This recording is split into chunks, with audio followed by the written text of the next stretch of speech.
Hello everyone. Silent रहना हमारी safety के लिए कितना इम्पोर्टेंट है ये आप अच्छे से जानते हो। आज मैं आपको एक स्टोरी सुनाने वाला हूँ। इसे सुनने के बाद आपको पता चलेगा कि फालतू का बोलना हमारे लिए कितना हार्मफुल हो सकता है। तो बिना टाइम वेस्ट किए स्टोरी पे आगे बढ़ते हैं, लेकिन उससे पहले वीडियो को एक लाइक कर दो और चैनल पे नए हो तो चैनल को सब्सक्राइब भी कर दो। तो लेट्स स्टार्ट द वीडियो।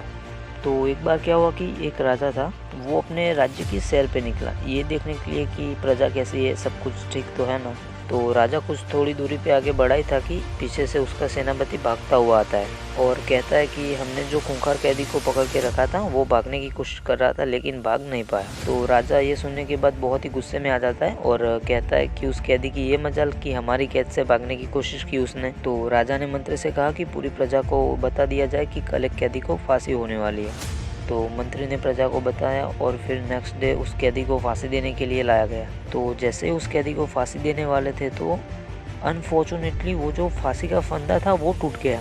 तो उस वक्त ऐसा होना ईश्वर की देन माना जाता था कि जो भी कैदी को कोई भी अगर सज़ा दे रहे और ऐसा कुछ हो जाता है तो उसकी सज़ा माफ़ कर दी जाती है। लेकिन यहाँ पे हुआ ये कि ये जो मंत्री था उसने ये बात जाके राजा को बताई। तो राजा ने कहा कि वो जो कैदी था वो फंदा टूटते वक्त कुछ बोला था क्या। तो मंत्री ने कहा हाँ बोला तो था। तो राजा ने कहा क्या बोला था। तो मंत्री ने कहा कि जैसे ही वो फंदा टूटा तो वो कैदी जोर जोर से हंसने लगा और कहने लगा कि कैसा राजा है, एक रस्सी भी ठीक से नहीं बना पाता। तो ये सुन के राजा बहुत ही गुस्से में आ गया और उसने मंत्री से कहा कि एक नई रस्सी लाई जाए और मेरे सामने उस व्यक्ति को फांसी दी जाए। तो इस बार जैसे ही उस व्यक्ति को फांसी दी गई तो इस बार रस्सी नहीं टूटी और वो मर गया। तो इसीलिए कहते हैं कि जहाँ पे जितनी ज़रूरत है उससे ज़्यादा नहीं बोलना चाहिए। वो व्यक्ति बच जाता अगर उस टाइम पे चुप रहता। तो ज़रूरत से ज़्यादा बोलना कई बार हमें ऐसी मुसीबत में डाल देता है जहाँ पे हमें अफसोस करने का भी टाइम नहीं मिलता।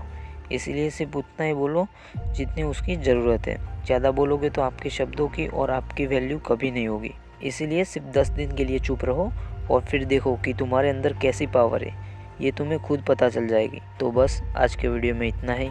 वीडियो पसंद आई हो तो वीडियो को प्लीज़ एक लाइक कर दो और ऐसे ही अमेजिंग कंटेंट के लिए चैनल को सब्सक्राइब भी कर दो। तो मैं मिलूँगा आपसे अगले वीडियो में, तब तक आप अपनी लाइफ में अनस्टॉपेबल बने।